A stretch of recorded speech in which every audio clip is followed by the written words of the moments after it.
ఎన్నికలు అయిపోయినాయి. పార్లమెంట్ ఎన్నికల సమయంలో జనాలు ఓట్లు వేయరు. కాంగ్రెస్ పార్టీ మోసం దొరికింది, జనాలు మనం నమ్ముతలేరని ముఖ్యమంత్రి ఊర్లో ఉన్న దేవులన్నిటి మీద ఒట్లు తిన్నాడు. ఒకసారి తెలంగాణ తల్లికి పాలాభిషేకం చేస్తున్న అందరూ జై తెలంగాణ.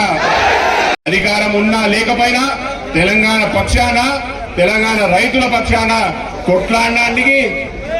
కొట్లాడడానికి ఈరోజు కేసీఆర్ ఉన్నాడు. రైతాంగం తరఫున చెప్పడానికి ఈరోజు చేవెళ్ల సభకు వచ్చినాం. సోదరి సోదరులారా, ఈ గత 8 నెలల కాంగ్రెస్ పార్టీ ప్రభుత్వంలో రైతాంగం, వ్యవసాయం, రైతులు ఎంత మోసపోయినరు, ఎంత దగాబడ్డారని నేను చెప్పవసరం లేదు.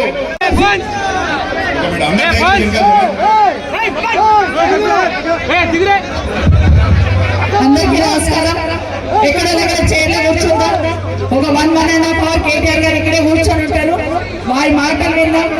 రైతులకు భరోసా ఏదైతే నిర్ణయం తీసుకున్నదో, తెలంగాణ సెక్రటేరియట్ ఎదురుగా ఏదైతే స్థలం తెలంగాణ తల్లి కోసం మనం ఏర్పాటు చేసుకున్నామో తెలంగాణ సమాజం అంతా కూడా వ్యతిరేకిస్తున్నది. దానికోసమే మనం తెలంగాణ తల్లికి పాలాభిషేకం చేసి తెలంగాణలో తెలంగాణ తల్లే ముద్దు, రాజీవ్ గాంధీ వద్దు అనే ఒక నిర్ధారణలోకి వచ్చిన 100 రోజులు చేస్తా అన్నట్టు చేయలేడు. పార్లమెంట్ ఎన్నికల్లో ఓట్లు వేస్తారు, మాకు ఓట్లు వేసేటట్టు లేరు. పార్లమెంట్ ఎన్నికల్లో ఊరి మీద ఉన్న దేవులన్నిటి మీద ఓట్లు తిన్నాడు. ఏ ఊరికి పోతే ఆ ఊరి మీద ఓట్లు తిన్నాడు. దీనికోసం మీ తరఫున కొట్లాడడానికి బీఆర్ఎస్ పార్టీ ముందరికొచ్చింది. మీ తరఫున కొట్లాడడానికి రాష్ట్ర వ్యాప్తంగా నిరసన కార్యక్రమాలు చేపట్టడమే కాకుండా రామన్న ఈరోజు చేవెళ్ల గడ్డకొచ్చి ఖబర్దార్ కాంగ్రెస్ పార్టీ మా తెలంగాణ వ్యవసాయంలో కానీ రైతులనే కానీ తక్కువ అంచనా వేస్తే మీ యొక్క అంతు చూస్తామని చెప్పడానికి ఈరోజు చేవెళ్ల గడ్డకు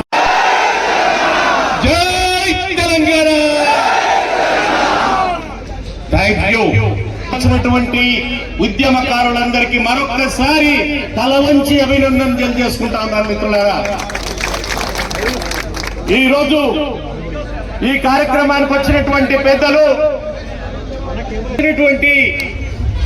మాజీ ఉప ముఖ్యమంత్రి అన్నా మహమూద్ అలీ గారు, ఈ కార్యక్రమానికి దగ్గరుండి ముందు నడిపించినటువంటి కార్తిక్ రెడ్డి గారు, అదేవిధంగా మాఫీ అయిందంటున్నావు కదా, మరి ఈ ఊళ్ళోనే అయిందా లేదో చూసొద్దామని ఆ ఊరికి పోయింది. 2 ఆడబిడ్డలు పోయిండ్రు కెమెరాలు తీసుకొని. ఊళ్ళో అందరు చెప్తున్నారంట, బిడ్డ నాకు కాలేదు అని చెప్తా ఉంటే ఊర్లో ఉన్న కొంతమంది వచ్చి ఒక 50-60 మంది మగవాళ్ళు వచ్చి అసభ్యంగా ఆ మహిళా జర్నలిస్ట్ పట్ల ప్రవర్తించిన తీరు ఏదైతే ఉందో నిజంగా సభ్య సమాజం తలదించుకునే విధంగా ముందు ఆ దాడిని ఖండిద్దాం.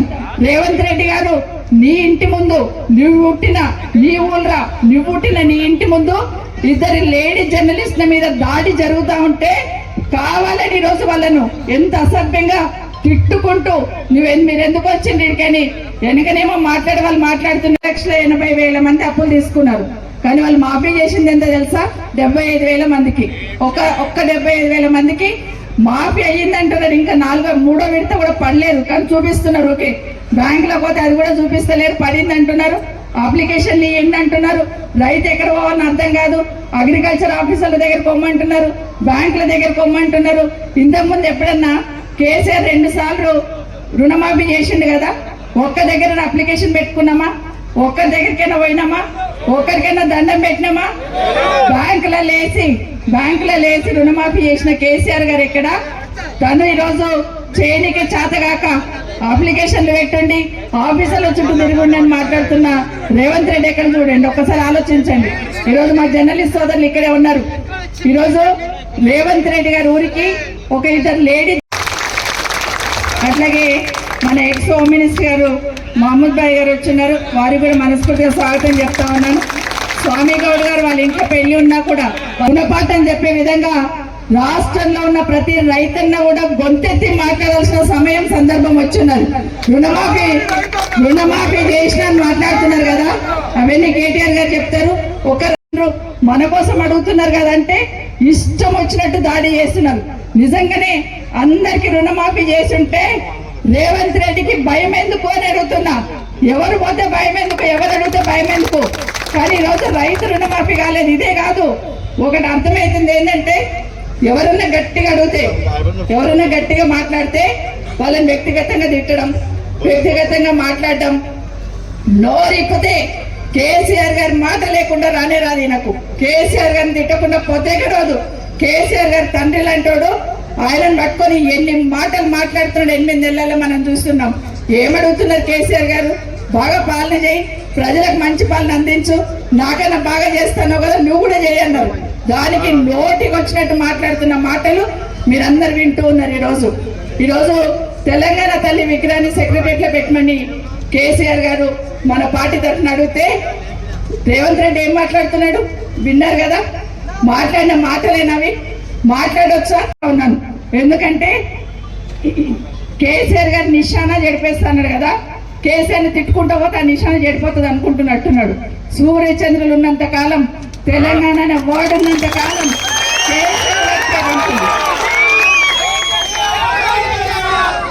తెలంగాణ అనే పదం ఉచ్చరిస్తున్నప్పుడే పక్కన కేసీఆర్ గారు కనిపిస్తుంటాడు.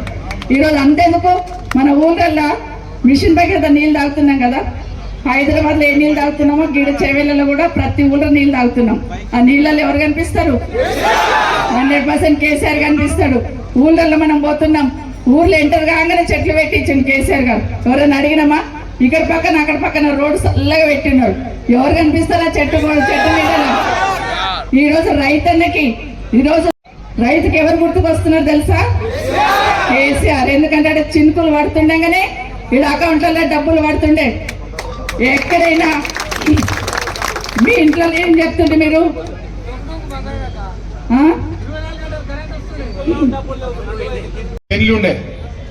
పెళ్ళుంటే నేను ఆ పెళ్లికి పోయింటి. మన లీడరు మాజీ ఎంపీ మన్న శ్రీనివాసరెడ్డి గారి సోదరుడి కొడుకు పెళ్ళింటి పోయింటి. నేను పోయేటప్పుడు ఆయనతో కడజర ఫోన్ బంద్ చేయరాదు వెళ్ళింది. పోయేటప్పుడు ఆయన కారు ఆ ట్రాఫిక్ జామ్, రోడ్డు చిన్నగా ఉన్నది, ఆ రోడ్డు 100 బండ్లు అయిపోయినాయి. ట్రాఫిక్ జామ్ లో ఇరుక్కపోయినాం. ఇరుక్కుంటే అక్కడ ఒక షాబాద్కు సంబంధించిన ఒక తమ్ముడు, ఆయన పక్కకే ఉన్నాడు, బండి మీద ఉరికొచ్చిండు. అన్నా బాగున్నారా అని పరిచయం చేసుకుని పలకరించిండు. బాగున్న తమ్మి మీరెట్లున్నారు అన్న. ఒక్కటే మాట అన్నాడు, అన్నా కేసీఆర్ పోయినాక మా షాబాద్కు కలవైంది, మా చేవెళ్ళకు కలవైంది. కేసీఆర్ ఉన్నప్పుడు మా షాబాదు, మా చందనవెల్లి, మా సీతారాంపూర్ అంటే ప్రపంచవ్యాప్తం చేసిండు, ప్రపంచం మొత్తం తెలిసేటట్టు చేసిండు. మేడ్ ఇన్ చేవెళ్ళలో తయారైన బ్రహ్మాండమైన రైలు డబ్బాలు ఇలా వందే భారత్ పోతున్నాయి. చేవెళ్ళలో తయారైన, షాబాద్ లో చందనవెల్లిలో తయారైన కార్పెట్లు ఇవాళ సిలికాన్ వ్యాలీ పోతున్నాయి. గది కేసీఆర్ చేసిండు. మరి ఈయన వచ్చినాక రైతు డామ్ అన్నాడు, రియల్ ఎస్టేట్ వాడు ఆగమవుతున్నాడు, మొత్తం ఆగమాగమైపోయిందన్న బతుకంతా కల తప్పింది అని ఆ తమ్ముడు ఒకటే ఒక మాటలు చెప్పిండు. ఆ తమ్ముడు పేరు రవీందర్ రెడ్డి. ఈ మాట ఎందుకు చెప్తున్నా అంటే ఇలా రవీందర్ రెడ్డి చెప్పింది ఆయన ఒక్కడి మనోభావం కాదు, ఆయన ఒక్కడి అభిప్రాయం కాదు. దాదాపుగా రాష్ట్రంలో ఉండే రైతు రుణమాఫీ అని మోసం చేసిన రేవంత్ రెడ్డి ప్రభుత్వం, రుణమాఫీ అని మోసం చేసిన రేవంత్ రెడ్డి ప్రభుత్వం, సీఎం రేవంత్ రెడ్డి, జై తెలంగాణ. గౌరవనీయులు పెద్దలు, రైతు వ్యతిరేకంలో ఉండే ప్రతి తమ్ముడు మొత్తానికి అన్న వస్త్రం అని చెప్పి నమ్మిపోతే ఉన్న వస్త్రం పోయే కాడికి వచ్చింది అనే మాట ఇవాళ రాష్ట్రంలోని ప్రతి రైతు బిడ్డ చెప్తా ఉన్నాడు. ఇది నా ఒక్కడి మాటనో ఆ తమ్ముడు మాటనో కాదు. ఒక్కసారి దయచేసి మీరు ఆలోచించమని కోరుతున్నా. ఎన్ని మాటలు ఎన్ని కథలు చెప్పిండు రేవంత్ రెడ్డి యాద్ తెచ్చుకోండి. డిసెంబర్ 9 నాడు నేను వస్తూనే ఉన్నా, వచ్చి రాగానే మొట్టమొదటి సంతకం సోనియా గాంధీ జన్మదినం నాడు ఒకటే సంతకం పెట్టి 2 లక్షల రుణం ఎత్తేస్తా. ఇప్పటిదాకా లోన్ తెచ్చుకున్న లెవెల్ ఉంటే అర్జెంట్ గా బ్యాంకు ఉరికి 2 లక్షలు తెచ్చుకొని తమ్మి నేను కడతా, సోనియమ్మ మీద ఒట్టు అని చెప్పి ఆ రోజు సోనియా గాంధీ బర్త్డే అని చెప్పి సెంటిమెంట్ కొట్టిండు. 2 లక్షల రుణం అన్నాడు, సోనియమ్మ మీద ఒట్టు అన్నాడు. తర్వాత డిసెంబర్ 9 నాడు సావు కబురు చల్లగా చెప్పిండు. ఏం మాట్లాడిండు ఆ రోజు?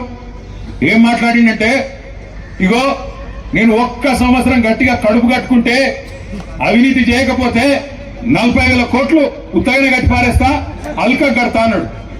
అంటే 49,000 కోట్లకెళ్ళి 9,000 కోట్లు కటింగ్ పెట్టేసిండు. మొదలు 49 ఉండే, దాన్ని 9,000 కటింగ్ పెట్టి 40,000కి ఆయనతో కోసి పారేసిండు. ఇది జనవరి ముచ్చట. ఇక జనవరి కాగానే ఆయనతో పార్లమెంట్ ఎలక్షన్ వచ్చింది. ఇక పార్లమెంట్ ఎలక్షన్ లా ఎవరు నమ్ముతలేరు. సోనియా గాంధీ మీద ఒట్టు పెట్టుకుంటే రుణమాఫీ అని చెప్తే చేయకపోతే జాడిచ్చి తంతరేమో, ఎట్లయితే ఏం చేయాలి ఇప్పుడు అని చెప్పి ఏ గుడికి పోతే ఏ ఊరికి పోతే ఆడ దేవుని మీద ఒట్టు పెట్టిండు. యాదగిరి గుట్టకు పోయిండు. ఇగో ఇక్కడ లక్ష్మీ నరసింహ స్వామి మీద ఒట్టు 15 ఆగస్టుకు చేస్తా. 1,000 కోట్లు అయితే రేవంత్ రెడ్డి గారు మరి 49,000 కోట్లు ఇంతజాం చేసుకో అని చెప్పారు. ఆయన గొంతులో పచ్చి వెలక్కాయ పడ్డట్టు అయింది. తెలివక ఏదేదో నరికితిమి, ఆయన తిరగపోతే ఎట్లా బయటపడాలి, వీళ్ళకెళ్ళి ఎట్లా బయటపడి మొత్తానికి తప్పించుకోవాలి అని చెప్పి ఇక ఆ రోజు నుంచే సాగు తెలివితేటలు చూపెట్టు మొదలుపెట్టిండు. బ్యాంకు వాళ్ళు 49,000 కోట్లు అన్నారు డిసెంబర్లో. ఏం చేసిండు రేవంత్ రెడ్డి? జనవరిలో ఒక ప్రెస్ కాన్ఫరెన్స్ పెట్టిండు, ప్రెస్ మీటింగ్. పత్రికలను పిలుచుకున్నాడు.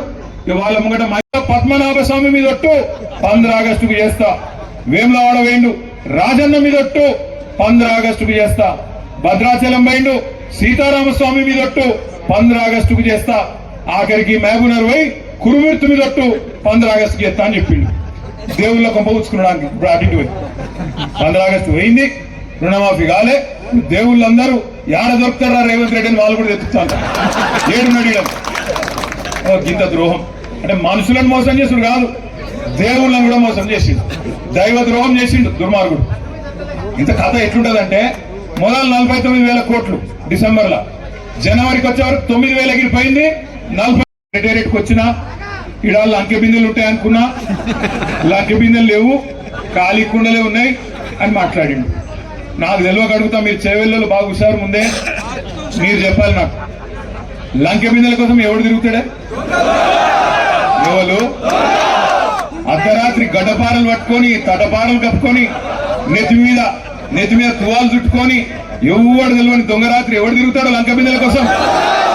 మరెవడన్నా ముఖ్యమంత్రి అంటాడా సెక్రటేరియట్ పోయి ఇక్కడ లంక బిందెలు ఉంటాయనుకొని వచ్చినా లేనే లేవు, అన్ని ఖాళీ కుండలే ఉన్నాయి, యాడికి వెళ్ళి చేయాలి?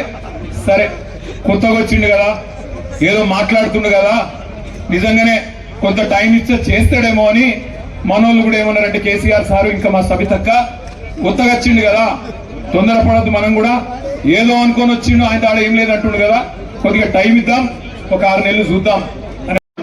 ఇక కడుపు కట్టుకున్నాడో లేదో దాని కథ మళ్ళీ చెప్తా. ఆయన ఈ లోపల పార్లమెంట్ ఎలక్షన్ వచ్చింది, దేవుళ్ళ మీద ఒట్లు పెట్టిండు, కేసీఆర్ తిట్టిండు, 4 ఓట్లు వేయించుకున్నాడు, అవతల పడ్డాడు. జూలై నెల వచ్చింది. జూలైలో ఏం చేసిండు? క్యాబినెట్ మీటింగ్ పెట్టిండు, మంత్రుల మీటింగ్ పెట్టిండు. మంత్రుల మీటింగ్ లో చెప్పుకున్నాడట బాధ రేవంత్ రెడ్డి, ఏం చేయాలి, మనం అనుకోపోతే గెలుస్తామని ప్రజలు కూడా గట్లే అనుకున్నారు. ఎమ్మెల్యే వీక్కిండు కానీ కేసీఆర్ అయితే ముఖ్యమంత్రి ఉంటాడు కదా అనుకున్నారు. కానీ మనమేమో నోటికి వచ్చినట్టు మాటలు ఇస్తే మరి అక్కడనేమో మనకు శాతనైతే లేదు, ఎట్లా చేయాలి అని అడిగిండట. అందులో ఒక మంత్రి గారు చెప్పిండట, ఒక పని చేశారు, ఇక కటింగ్ పెడదాం, ఎట్లా తప్పది, లేకపోతే ఏదో ఒకటి చెప్పి కటింగ్ పెట్టాలి, నీ ఆధార్ కార్డు నెంబర్ సక్కగా లేదని కటింగ్ పెట్టాలి. నేను కూడా అనుకున్నాం. 31,000 కోట్లని జూలైలో 2వ వారంలో చెప్పిండు. జర లొలివేడకు రాయో మీ లొల్లి వెనకకెళ్ళి చెవుల జోలికి మంత్రి మండలి అయిపోయాక బయటకు వచ్చి శిల్క పలుకులు పలికిండు రేవంత్ రెడ్డి. మేము నిజమే అనుకున్నాం. నేను సబితక్క అసెంబ్లీ మీటింగ్ పెడితే జూలై ఆఖరి వారంలో బడ్జెట్ పెట్టింది. బడ్జెట్ పెడితే మేము అందరం మర్యాదగా పోయినాం. పోతే 31,000 కోట్లు మొదలు 49కి 40 చేసి 9,000 కొట్టిండు. 40కి వెళ్ళి 31,000 అని చెప్పి ఇంకో 9,000 కొట్టిండు. ఆయనతో మంత్రి మండలికి వెళ్ళి అసెంబ్లీకి వచ్చే వరకే ఇంకొక 5,000 కోట్లే కొట్టిండు. 31,000 కోట్ల రుణమాఫీ అన్నాడు, బడ్జెట్లోనేమో 26,000 కోట్లే పెట్టిండు. మాకు అర్థం కాలే. అవును చెప్పింది 31, ఇలా పెట్టింది 26, ఇదేం లెక్కన రేవంత్ రెడ్డి అంటే ఇక దబాయించిండు, లొల్లి పెట్టిండు. మేము గట్టిగా అడిగితే, గట్టిగా మాట్లాడితే అప్పుల పాలైందన్న రాష్ట్రం యాడున్నాయి లెక్కలు చూస్తే మంచిగానే ఉంది కదా, ఏం రోగం వచ్చిందా నీకు అంటే చెప్పసాత కాలేదు. అందుకే ఏమంటాడు సబితక్క పాపం, ఆయన ఒక్క మాట అనలే, గట్టిగా అనలే, ఒక్క మాట గట్టిగా అన్నది. ఏమన్నది? ఇంట్లో ఉంటే దోమలు కుడుతున్నాయి, ఇంటి బయటకు వస్తే కుక్కలు కరుస్తున్నాయి, ఏం నడుపుతున్నారు అని ఆయన రాష్ట్రం అని చెప్పి మాత్రం ఇంట్లుంటే దోమలు కుడుతున్నాయి, డెంగీ జ్వరాలు, చికెన్ గున్యాలు వస్తున్నాయి, ఇంటి బయటికి పోదామంటే కుక్కలు కరుస్తున్నాయి, ఏం నడుపుతున్నారని ఆయన ఒక మాట అన్నది. దాంతో పగబట్టి సవితక్క ఇట్లాంటదా గంట మాట్లాడి మొత్తం బట్టలు ఇప్పేసింది. హైదరాబాద్ లో నెల రోజుల్లో 30 మర్డర్లు అయినాయి అన్నది. అసలు నీకు నడపచాత అయితే లేదన్నది. నేను మాజీ హోంమంత్రిగా చెప్తున్నా, నీకు అసలు నడప వస్తలేదు, శాంతి భద్రతల మీద నీకు అదుపు లేదు అనే వరకు పగబట్టి అప్పుల పాలు కాలేదు, రాష్ట్రం మంచిగానే ఉంది, దివాలా తీసింది రాష్ట్రం కాదు నీ బుర్ర అని చెబితే కోపం వచ్చి ఆయనతో లోపలికి గయ్య ఊరుకుంటూ వచ్చాడు. వచ్చి సబితక్క ఒక్క మాట అనలే.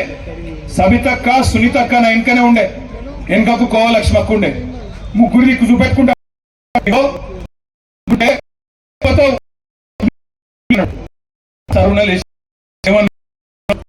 అంటే